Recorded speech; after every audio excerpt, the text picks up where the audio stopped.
Hey guys, Grindhead Jim here. As you know, I love the game grind. I love to find new and old video games from all the different eras out there.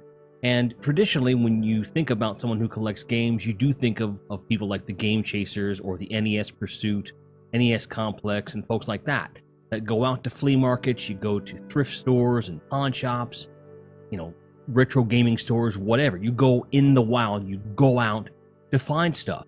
And for many people, including myself for the majority of my collecting history, that's not really an option. Sure, I have some places around here that I could go to now, and I do go there when I can, but sometimes it just doesn't pay to leave the house. There are some great ways to get games right from your computer. Sometimes it is as easy as clicking buy it now. Good deals don't always come to you. Sometimes it's on you to find the deals. So today we're going to talk about my approach to online game buying.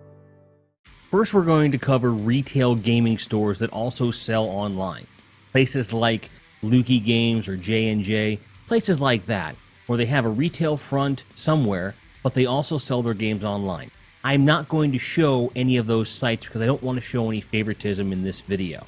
No matter which one you go to, the rules are basically the same. If you're looking for a common, more than likely this is going to be the place where you're going to get your best condition items at a price that you know is relatively fair. If you scoured various places looking for a game and you find them on one of these sites at relatively the same cost, chances are you're just going to get a better copy.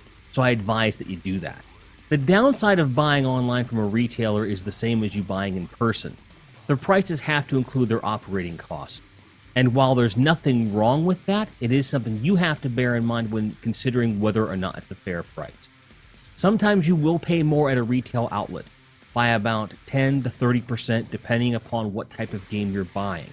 And depending upon what it is, that may be worth it when you consider that these folks have a reputation to consider that goes beyond a user rating or anything like that. These folks have their whole lives wrapped into these businesses.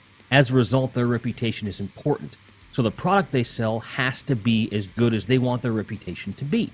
So depending upon what you're buying, these places are a good place to start because you know you're going to get a pretty good product most of the time. Shipping is usually fairly reasonable, and most of these places will automatically bundle the shipping price without any need for you to do anything extra. Sometimes they'll even do coupon code. You just have to keep an eye on it.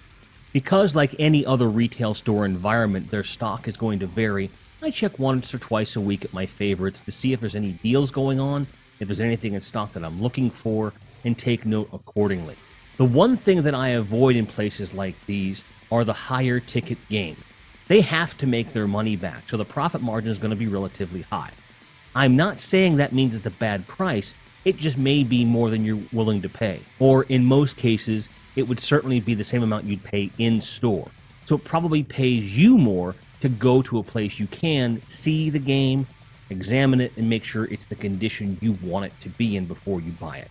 Now on to the obvious stuff, places like eBay and Goodwill's auction site. This is more or less the backbone of online gaming. The most commonplace rules still apply, but I want to make sure I'm driving it home for anyone that maybe doesn't think of it the way I think of it. Remember, you have to add the shipping cost to the current price of the game. I know how simple and pedestrian that sounds, but it is something you cannot forget to do, because otherwise, depending upon what you're getting, you end up paying a lot more for those games than you bargained for. I've seen Atari lots where the shipping is more than what the console and the games were worth alone. It can get pretty ridiculous with shipping, so that's why I'm urging you to pay attention. That said, I know you didn't come here for those tips. Let me show you what I do. What you're looking at right now is eBay, and this is a custom listing that I've bookmarked in my browser. It has every single gaming console game type that I want to collect for, or at least the ones that I'm most focused on right now. For example, we've got Atari, PS2, PS1, Xbox, NES, SNES, Genesis, a whole bunch. I've left out things that I definitely know I don't want, so that what I'm looking at is only what I actually want to get. With that in mind, here's how you do that. If you scroll down on the left-hand side of your page, you're going to see Platform. Click on See All. This is going to show you all of the different platforms that are available in this category. Simply select the ones that you want and click apply. Once you've got all of your platforms taken care of, you want to go after the types of things that are going to be easier. In a bulk listing like this, I always go for auctions only, and I sort it by the time ending soonest. Why this is important for an auction is that you want the price that you see in the auction to be as close to what your final cost is going to be. Looking at this current listing right here, we're looking at 3 games for $10 plus $8.20 shipping. For PS3 games, depending upon what they are, $17 to $18 out the door isn't too bad, depending upon what they are. And in other cases, you're going to see some crazy deals. Someone is slipping on this Empire Strikes Back for SNES. $13? Can't beat that.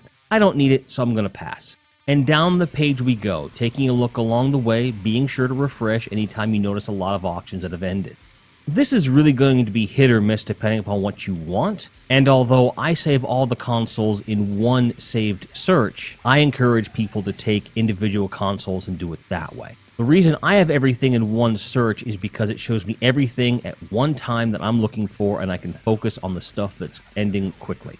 Your results are going to vary, but if you do this often, I guarantee you're going to find a good deal every so often. Be sure to check a couple times a week just to make sure you don't miss anything. You don't want to be slipping. Next, we're going to look at Goodwill's auction site. Very similar to eBay. The only real difference here is that you have an easier way to do the same search. When you get to the home page for shopgoodwill.com, you want to click on Ending Today. You're going to load this page here. Then you go down to Categories, and you're going to find games underneath Computers and Electronics, Home Electronics, Gaming Systems and Games.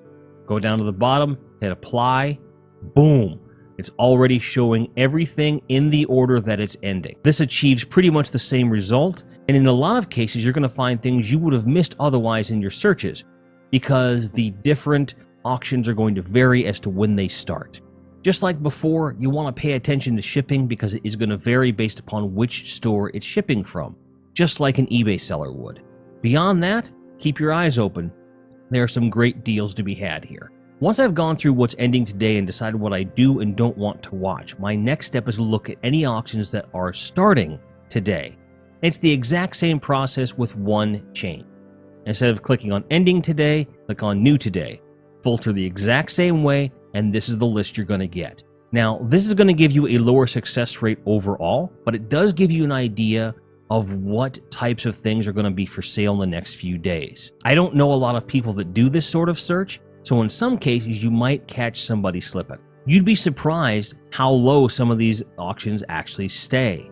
Something like this will either shoot up exponentially or stay relatively low for the entire auction. With Goodwill, sniping is just not as common. They don't have a mobile app, and there's not a lot of accessibility in here. So when you come to Goodwill to shop, you have to be vigilant, just like in the actual store. But if you're patient and you're persistent, the deals are here. So in reality, shopping for games online is not that much different than going out and trying to find them in the wild. The only real difference is that you're not leaving the house, you may not get to haggle as much, and you're not always going to be able to see the condition of the games as well as you could in person.